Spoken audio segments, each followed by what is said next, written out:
ações com o dia 20 da nossa primeira equipe. Então, pessoal, posso convidar vocês, podem vir aqui, tragam a posição da Rússia para enriquecer esse debate.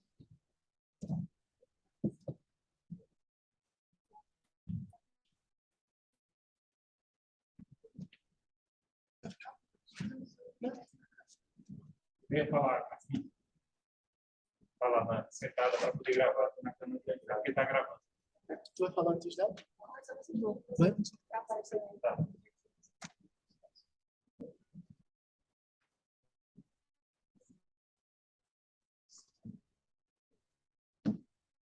Já tá. Boa tarde, pessoal. A gente ficou com...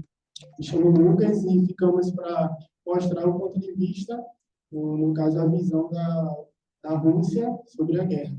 Vale ressaltar, primeiramente, que o fato de estarmos aqui expondo o ponto de vista da Rússia não quer dizer que a gente compactua com a ideia deles. Como qualquer jurista sabe, de um lado há um ponto de vista, mas também é necessário ter o outro. E essa outra parte, ela se faz essencial para que assim você possa se tomar um lado, e aquele lado que você vai defender ou compactuar com a ideia. Então, o fato de estarmos aqui mostrando o ponto de vista da Rússia é, de certa forma, para mostrar e tentar entender o porquê do representante, no caso, o presidente da Rússia, ele ter tomado essas decisões para ter chegado onde estamos agora. Tenho preparado um slide, mas não consegui abrir, mas acredito que não vai atrapalhar em nada, pois tem aqui algumas imagens. E eu vou começar inicialmente dando um contexto histórico sobre a visão para ter chegado nessa guerra. Vale ressaltar que, ao primeiro momento, é necessário a gente voltar um pouco no tempo para 1947, após a Segunda Guerra Mundial, no qual era um momento em que o mundo ele estava dividido entre duas potências, os Estados Unidos e a União das Repúblicas Socialistas Soviéticas. No caso, a Guerra Fria foi uma guerra que não aconteceu diretamente, mas era uma guerra que estava o mundo dividido entre duas grandes potências e estava à mercê de começar uma grande guerra. Pois, de um lado, tinha a potência que era capitalista, do lado dos Estados Unidos, e do outro lado, a União das Repúblicas Socialistas Soviéticas, que, no caso, hoje conhecemos como a Rússia, que se difundiu. No caso, ela tinha visão socialista. Então, a primeiro momento, é necessário a gente fazer essa visão e voltar um pouquinho para esse momento de Guerra Fria. Ao segundo momento, a criação da OTAN. O que seria a OTAN? A OTAN ela foi um grupo criado pelos Estados Unidos, no qual ele uniu alguns países que compactuavam com a ideia deles para ter uma proteção, autoproteção. E, no caso, eles se ajudariam com poderio bélico e militar, e aqueles países que compactuaram, eles iam se ajudar, e eles tinham uma necessidade de, no caso, se acontecesse alguma guerra, se algum país entrasse em divergência, eles tinham que se resolver entre eles e não incluir outros países. Com o fim da União das Repúblicas Socialistas Soviéticas, em 1991, alguns países eles começaram a ter independência.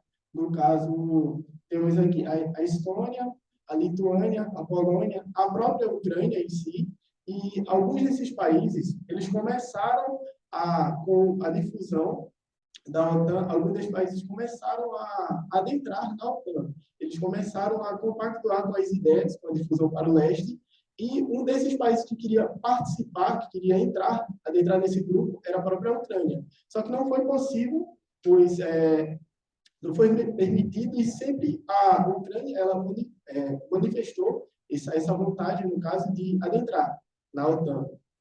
Só que o que acontece? Porque chegamos na guerra em si.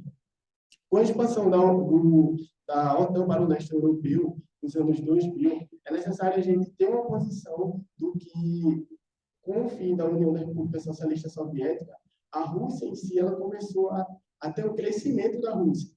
Com o crescimento da Rússia, se a gente analisar o que hoje conhecemos como BRICS, e antigamente, antes de se tornar BRICS, era BRIC, que era Brasil, Rússia, Índia, e China. Esses países eles começaram a ter aquela ajuda entre eles, e com esse crescimento, essa ajuda que eles tiveram entre eles, aí por que chegamos na guerra em si? Com a expansão da Rússia e o combate ao Ocidente, porque era dividido entre Oriente e Ocidente. A parte do Oriente do Ocidente era dominada pelos Estados Unidos e a parte do Ocidente era dominada pela Rússia, no qual capitalismo e socialismo cada um defendia o seu lado, no caso, né? Então, por que a Rússia ela acredita que se a Ucrânia adentrar na OTAN pode ser um mal para ela, porque a Ucrânia em si, ela tem se você analisar o mapa da Ucrânia, e você vê que ela é bem perto da Rússia, na região de Kiev, ela é bem pertinho. Então, se a Ucrânia ela adentra na OTAN, ela vai compactuar com os ideais do capitalismo, no caso, com os ideais dos Estados Unidos, que é o grande representante da OTAN, né? Então, se ela adentra, ela compactua com os lados dos Estados Unidos, ela apresenta uma ameaça, não de forma direta, mas de forma indireta, porque se vier a acontecer alguma guerra ou alguma desavença do lado entre a Rússia e os Estados Unidos, por a Ucrânia estar compactuando com as ideias e estar fazendo parte da OTAN, ela vai ter que tomar um partido dos Estados Unidos. Então, se ela se apresenta tão perto assim da Rússia, então os Estados Unidos poderia ser um local em qual os Estados Unidos poderiam utilizar para adentrar com suas tropas ou fazer uma base militar perto. Então, Vladimir Putin, ele tem essa ideia de que não é benéfico, pois ele acredita que a Ucrânia, ele tem...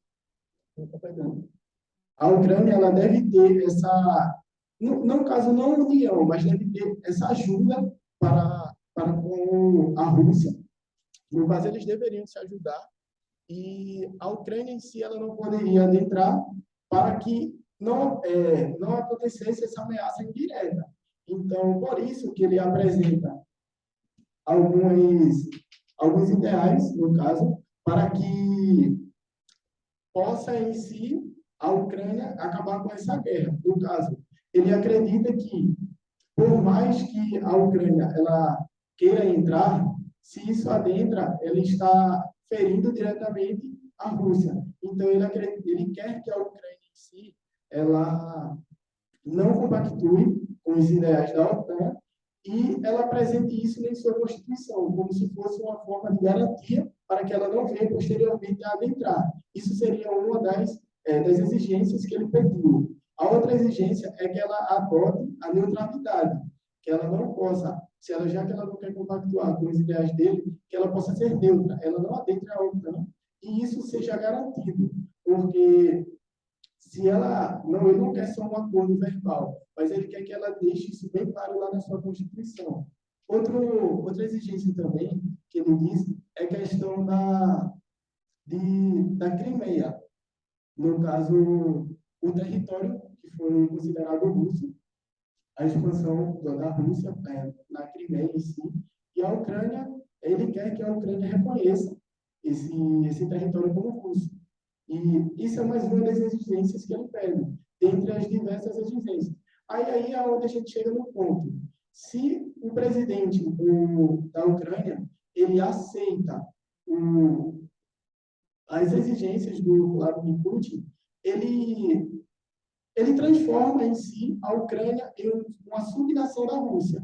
Mas se ele também não aceita, ele está colocando em risco de não ter nenhum país para governar, porque se a gente analisar a proporção que a guerra vem tomando, ela já destruiu principalmente a capital da Ucrânia. Então, com a devastação que está tendo na Ucrânia, é importante ter essa visão de que, por mais que ela se torne uma subnação, vale por risco a nação da Ucrânia e todas aquelas pessoas que, em si, ela não tem culpa, não tem participação diretamente na guerra, mas está sendo afetado. Então, é importante ter essa visão de que, para uma discussão, é necessário que ambas as partes possam entender os aspectos. No caso, o presidente da Rússia entender os aspectos que a Ucrânia está apresentando, e a Ucrânia também tentar entender os aspectos russos para que eles possam entrar em um acordo, porque se continuar, a devastação tende a ser maior. Agora, a minha parceira aqui de equipe, ela vai trazer os aspectos econômicos.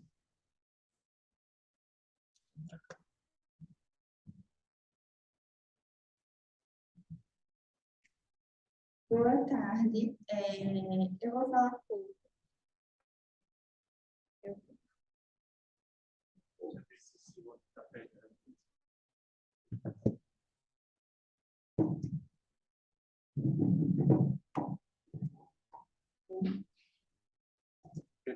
Oi? Oi. Eu vou falar um pouco sobre a questão da economia na Rússia depois da guerra.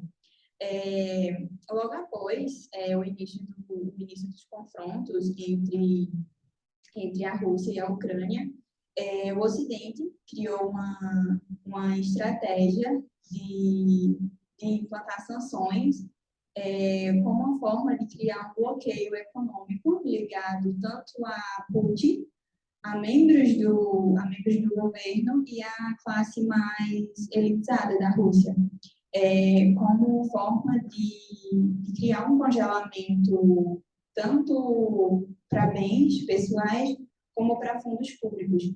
E, além disso, a Rússia ela foi a maioria dos bancos russos, na verdade, a maioria dos bancos eles foram tirados do SWIFT, que é um sistema bancário internacional, e ocorrendo que a Rússia perdesse contatos com mais de 200 países e com seus respectivos bancos. E apesar da Rússia ter 600 bilhões de reserva, essas reservas estão justamente aplicadas fora do país.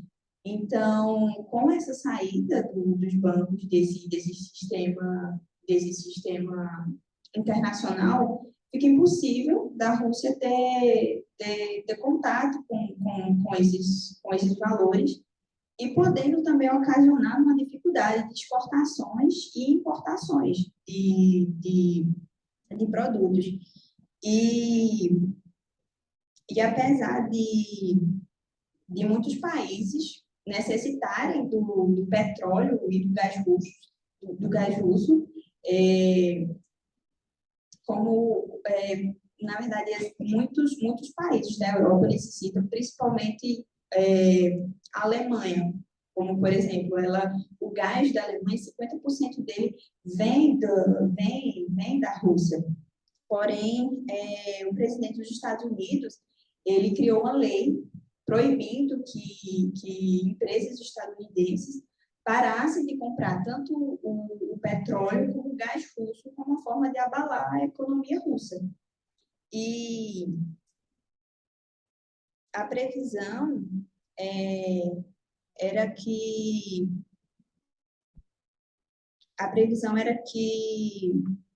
a economia russa caísse, porém que a economia russa caísse entre 7% e 15%, mas, na verdade, ela cresceu 3,5% no último trimestre, e o rublo, a moeda russa, o rublo ele foi valorizado cerca de 30%. E, apesar disso, a inflação continua subindo, estima que ela cresça entre 8% ou 20%, e continue afetando todo o país por conta justamente das sanções e etc.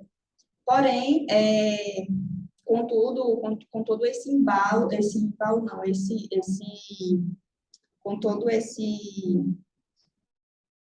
impacto, né, que a economia vem sofrendo, a população está sentindo de perto, porque não é só a Ucrânia que está sendo afetada por conta da guerra, obviamente são dois países que estão guerreando, e a população você está sentindo muito na pele por conta dos bancos, sem acesso a dinheiro e etc.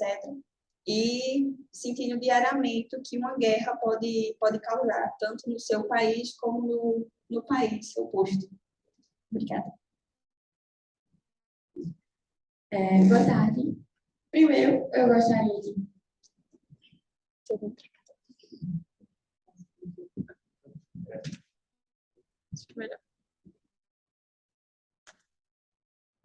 Primeiro, eu gostaria de ressaltar que, independente de qualquer guerra, a nossa posição sempre vai ser a favor da vida.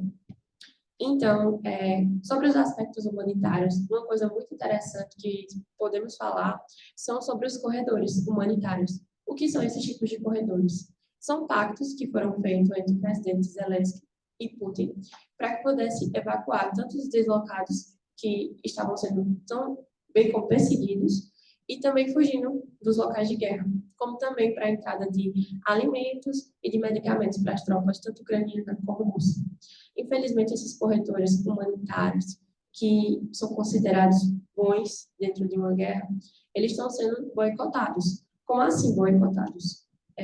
Moscou afirma que a Ucrânia vem boicotando os corredores, principalmente um grupo neonazista, que, querendo ou não, existe lá desde o final da invasão de Hitler dentro da Ucrânia. Como se dá essa invasão? A partir do momento que Hitler invade a Ucrânia, ele obriga, logicamente, em uma guerra, que muitos soldados ucranianos lutassem a favor de Hitler contra a União Soviética. Como, devido aos casos do Holodomor, muitas pessoas se juntaram aos inimigos, é aquela história, o inimigo do meu amigo é meu amigo. E, assim, muitas pessoas, infelizmente, compactuaram com essas ideias neonazistas, e não é o caso do presidente, mas, infelizmente, existem grupos assim. E são pessoas que boicotam esses corredores humanitários. Também os russos, principalmente os soldados russos, boicotam esses corredores humanitários. Então, a parte que deveria ser boa acaba sendo boicotada, parada por ambos os lados. E são os civis que acabam sofrendo com isso. Outra coisa são que existem russos que vivem em Moscou, em grande parte da Rússia, que é contra a guerra, mas que, infelizmente, eles sentem na pele todo tipo de preconceito que está se formando internacionalmente contra eles. Como assim? Desde o dia 24 de fevereiro, houve pesquisas que no mundo todo está sendo consumido menos vodka e menos estrogonofe, simplesmente por ter uma origem russa. Então, assim, o pessoal está... vão protestar, não vão comer esse tipo de coisa, nem tomar. Exatamente. Então, assim, as pessoas estão sofrendo com isso, porque a partir do momento que subsidiárias como o McDonald's, Apple fecha, as pessoas que trabalham nesses lugares perdem os empregos. Então, assim, também são civis que estão sofrendo com essa guerra. Não é só a Ucrânia. Com certeza, os danos ucranianos são muito grandes, mas os civis, que muitas vezes não compactuam com as ideias de Putin, também sofrem. Outra coisa interessante é o ódio global que está se formando contra os cidadãos russos. Em fronteiras, há muitas pesquisas que, quando os russos vão viajar, desde o início da guerra, eles são tratados mal, exatamente por assimilarem eles às ideias de Putin. E, de certa forma, isso não é correto. Devemos sempre saber que existe duas vias. Um caso muito interessante que eu trago é que a Ucrânia vem sofrendo com diversos deslocamentos desde o início da guerra. E a Ucrânia é um país europeu. A OTAN parou para olhar a Ucrânia, para ajudar a Ucrânia. Mas o que é que a gente pode ver se analisar bem direitinho? É uma visão muito eurocêntrica. Porque o Afeganistão, bem como o Sudão do Sul, são outros países que estão em guerra há muito tempo, que também têm diversos deslocados. E parece que o mundo fecha os olhos para tudo isso. Agora, como a Ucrânia é um país europeu, todo esse movimento, toda essa confusão, vamos evitar, vamos fechar bancos, vamos fazer isso e aquilo. Isso daí é mais ou menos um pensamento. Será que essas atitudes que estão sendo tomadas globalmente estão certas? Ou elas é só mais uma parte eurocêntrica? A gente ajuda a Ucrânia, por quê? Porque a Ucrânia, todo mundo lá é branco e europeu. Então, isso é só mais um tipo de pensamento. Dentre as minhas pesquisas, eu ouvi Leandro Carnal falando que entre invasores e invadidos está sempre o povo, que ele é bombardeado, é assassinado e sofre nas decisões de governantes, que muitas vezes não compactuam. Então, assim, é muito interessante a gente trazer a visão sempre dos civis, tanto os civis que sofrem do deslocamento ucraniano, como os civis russos que também sofrem. Então, assim, é a população, é o mundo, é os direitos humanos que sofrem na mão de governantes, muitas vezes necrófilos. E, assim, a culpa nem sempre é da população. Foi isso, pessoal, foi um pouco da visão russa, principalmente civil, diante da guerra, e a gente espera que vocês tenham gostado.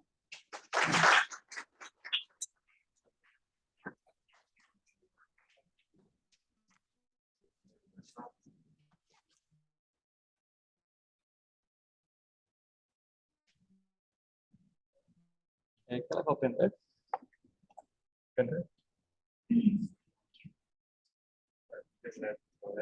Uhum. Deixa eu fechar aqui. Do PowerPoint. Já está o seu aberto. Tá, peraí. Oi? É porque tem que mudar a tela, né? É. Deixa eu terminar aqui para poder colocar. Isso. É. Share.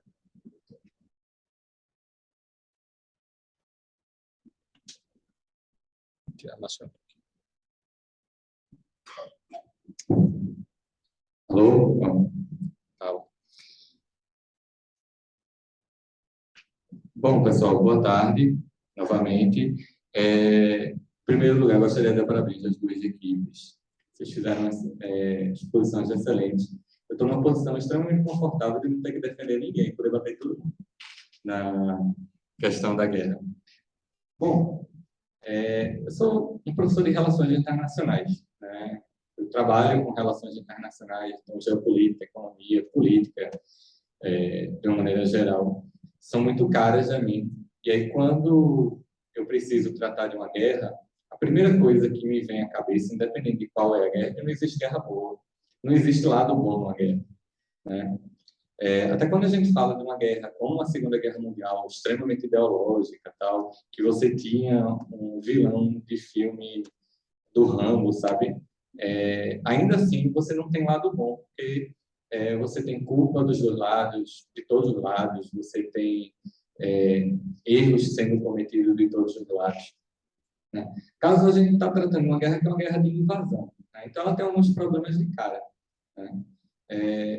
Tem uma frase que me incomoda muito, muito citada por quem estuda segurança internacional em RI, que é uma frase de um estrategista geopolítico europeu de origem austríaca que mentiu para todo mundo sempre que tinha sido aprendiz de Napoleão Bonaparte. Foi o Clausewitz, né? Ele foi descredibilizado por ser um mentiroso e depois resgatado porque viram que a contribuição dele era relevante para a geopolítica. Clausewitz, ele uma vez disse que a guerra era política por outros meios. Então, pô, mas os meios são muito ruins, né? Mas, de fato, tem um lado certo disso, tem algo de correto. Realmente, quando os instrumentos políticos, diplomáticos, os meios pacíficos, eles se esgotam, para a política internacional resta a guerra. A guerra acaba sendo a última saída para resolver os problemas. Não que isso seja bom, não que seja correto que isso aconteça, né? Mas é um fato, isso historicamente acontece. E não é só a Rússia, na história recente, que causou uma guerra de invasão, uma guerra injustificada. Bom, na teoria da paz, tem uma discussão sobre se existe alguma guerra justificada. Eu não sou dessa área, nem gosto muito de me aprofundar nesse campo de estudo. Estudar guerra me dá um incômodo muito grande, então nem pelo ponto de vista da paz eu gosto de estudar muito. Mas, quando a gente olha, né, recentemente, a gente tem algumas guerras que aconteceram que causaram danos humanitários, danos aos seres humanos, danos de infraestrutura tão grandes quanto da Ucrânia, né? É importante a gente não perder isso de vista, porque o caminho do diálogo pós-guerra, ele passa pelo reconhecimento de tudo, inclusive dos fatos objetivos de que a Rússia ela não é a única criminosa, digamos assim, ao invadir um país.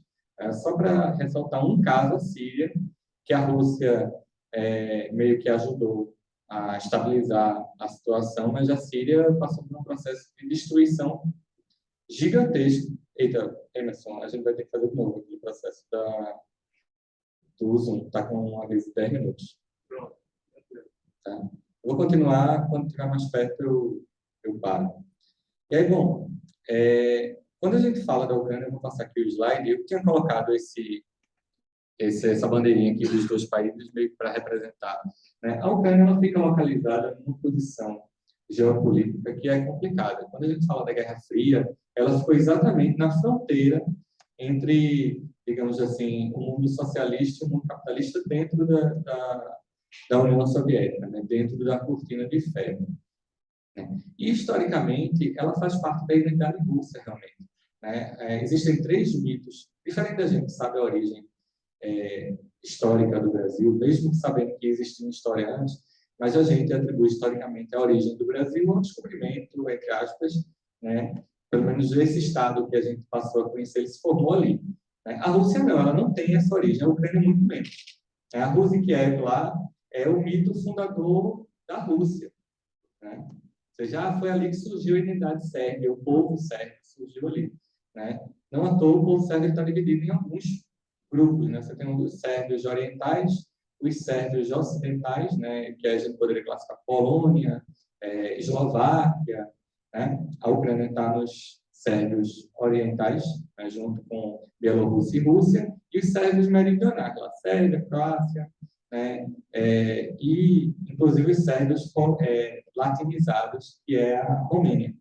Né? Pois isso dá uma confusão danada na Romênia, porque tem gente que diz que eles não são sérvios latinizados, são latinos servilizados. Né? Mas, enfim, eu não vou entrar nesse mérito. Tem uma influência sérvia na etnia romena. E aí, essa questão da origem é importante porque é o seguinte, a Ucrânia, hoje, neste exato momento, ela é dividida em 2 etnias. Você tem a população que se define ucraniana e a população que se define russa. Isso influenciava no voto para presidente. Né? Geralmente, você tem uma eleição polarizada. Está na moda a gente falar polarizada aqui, porque a nossa finalmente está polarizada a esse nível, mas sempre era 49% para um lado, 51% para o outro, e assim ia alternando eleição após eleição. Às vezes, a população de etnia russa vencia a eleição, às vezes, a população de etnia ucraniana vencia a eleição. Mas era bem definido, assim, quando você ia ver por região, a votação era 70-30, 80-20, né, em cada uma das regiões, então tinha uma dominância muito grande da origem regional e étnica da população nas eleições. Né? E aí, o que isso tem a ver com a guerra? Na última eleição, que foi até mencionada aqui, o presidente ucraniano, que tinha feito um acordo com Putin, desistir de entrar para a União Europeia, começou a sofrer uma série de protestos. Ficaram conhecidos como Euromaiden. Né? Não tem nada a ver com Iron Maiden, como a Globo tentou dizer. Né? Maiden é o nome da praça. Né? E aí, como era um protesto pró-Europa, Euromaiden. E aí, nesse Euromaiden, não sei exatamente a pronúncia, derrubaram o governo, foram chamadas novas eleições e o presidente ganhou de novo. Porque a população de Kiev, muito jovem, inclusive, para o Ocidente, não representava a maioria da população ucraniana. Né? E aí, os protestos continuaram, derrubaram o presidente, dissolveram o parlamento com apoio do exército, convocaram novas eleições. Nesse processo, a península da Crimeia e o Donbass se rebelaram, saíram da situação de normalidade, não participaram das eleições. O antecessor de Zelensky, 2 antes dele, venceu com 69% dos votos. Né? Porque parte da população que se definia russa não estava participando do pleito. Né? E aí deu-se a confusão. Né? Ficou o Donbass rebelde, a península da Crimeia foi ocupada até hoje pela Rússia. Inclusive, Putin alega, com base em fatos históricos, que a Crimeia nunca deveria ter sido dada à Ucrânia, porque foi literalmente isso. O Khrushchev, né, um dos primeiros presidentes, líderes da União Soviética, ele devolveu, né, a península da Crimeia. Por quê? Porque ele era ucraniano, de etnia ucraniana, inclusive, não de etnia russa. Ele devolveu a Crimeia para a Ucrânia, achando que estava fazendo bem, e a Rússia nunca aceitou isso, de fato. Tá? A gente tem um problema aí. Tinha uma discussão que vocês estavam falando, quem estava defendendo a Ucrânia, muito interessante sobre os direitos humanos. tem uma parte dessa discussão importante que é sobre democracia, né? A gente está falando de 2 países que não são democráticos, definitivamente. Eles têm instituições democráticas. A Rússia é o maior exemplo de um país que pode ter todas as instituições democráticas, com um formato europeu, inclusive, e não é democrática. A Ucrânia não é muito diferente. Ela é um pouco mais democrática, né? Mas, por exemplo, você não elege um prefeito. O prefeito lá é indicado, né, com base em definições partidárias, né? Ou seja, são democracias muito problemáticas. Teve um jornalista da CNN, inclusive, que ele fez uma pergunta: o que é que você acha de eleger um prefeito, né? Que eles usam outra palavra, agora me deu um branco. Glava, né? O russo ficou indignado, falou da possibilidade de eleger um prefeito. Como assim? Né? Ele tem que ser fiel ao presidente. Como é que a gente vai eleger? Né? Mas só para mostrar que existem problemas muito sérios na democracia. Hoje, a Duma concedeu mais poderes a Putin para ter poderes especiais agora para a situação de guerra. Ou seja, ele tem um apoio institucional na Rússia, né? Por mais que haja uma parte da população contrária à guerra, que se manifeste, do ponto de vista institucional, isso ainda não se fez refletir, né? Muito menos esperava-se que a oligarquia russa, com as sanções, começassem a ficar contrárias ao governo, que, afinal de contas, essas oligarquias sustentam o governo. Como qualquer lugar do mundo, mesmo onde você tem uma democracia, as oligarquias são importantes para a sustentação do governo, e elas, pelo contrário, elas não cederam, elas estão perdendo iates, inclusive bilionários na Itália, na Inglaterra, e continuam apoiando o governo Putin. Então, aparentemente, eu posso estar rendivelmente enganado, porque eu estou vendo da Rússia, né? Mas, aparentemente, Putin ele goza ainda de um apoio institucional, um apoio social interessante na Rússia. E aí, para chegar, isso eu estou correndo para chegar um pouquinho, sem me alongar muito, eu vou pular. Isso aqui é a Comunhão Polaco-Ucraniana. Foi o único momento que a Ucrânia foi independente da Rússia antes da União Soviética, né, que ela fez parte de uma confederação com a Polônia e com a Lituânia. Né? Aqui tem um mapa da União Soviética, um mapinha antigo aqui só para enfeitar aí a região do Donbass, que é ali, né, que vocês já mostraram. Eu coloquei um mapa aqui mais para o final, que é um mapa atualizado da guerra, né, como está o outro, não, esse é já mais antigo. Já fechou o tempo aí? Está 10 minutos ainda, não mudou não, eu não sei.